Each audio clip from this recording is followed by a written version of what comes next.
السلام علیکم ناظرین، ناور نیوز میں آپ کو خوش آمدید کہتے ہیں۔ میں ہوں عدنان علی مرتضیٰ۔ خبروں کی ابتدا کرتے ہیں تونسا شریف سے، جہاں سے ہمارے بیورو چیف غضنفر عباس ہاشمی کی رپورٹ کے مطابق کوہ سلیمان میں قبائلی لوگوں کو انصاف کی فراہمی اور مسائل کے فوری حل کے لیے کمشنر ڈیرہ غازی خان لیاقت علی خان چٹھا نے وزیر اعلیٰ پنجاب سردار عثمان بزدار کے آبائی گاؤں بارتھی میں وزیر اعلیٰ پنجاب کے بھائی سردار عمر خان بزدار، پولیٹیکل اسسٹنٹ کوہ سلیمان محمد اکرام ملک، ڈویژنل اور ضلعی انتظامیہ کے ہمراہ کھلی کچہری لگائی۔ کمشنر لیاقت علی چٹھا نے قبائلی لوگوں کے مسائل سنتے ہوئے فوری حل کرائے اور درخواستوں پر خصوصی احکامات جاری کر دیے۔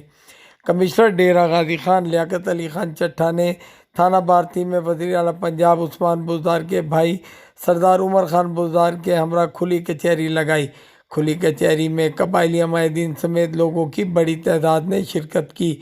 کمشنر ڈیرہ غازی خان لیاقت علی چٹھا نے قبائلی لوگوں کے تفصیلی مسائل سنتے ہوئے فوری طور پر حل کیے اور درخواستوں پر خصوصی احکامات جاری کیے۔ Commissioner D G Khan Liaquat Ali Khan چٹھا نے کہا کہ وزیر اعلیٰ پنجاب سردار عثمان بزدار کی ہدایت پر کھلی کچہریوں کا انعقاد کیا جا رہا ہے۔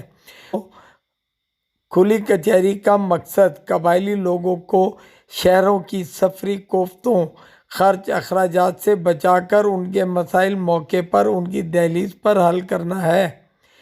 کمشنر نے مزید کہا کہ وزیر اعلیٰ پنجاب سردار عثمان بزدار کی ہدایت پر ڈویژن بھر میں کھلی کچہریوں کا انعقاد کیا جا رہا ہے۔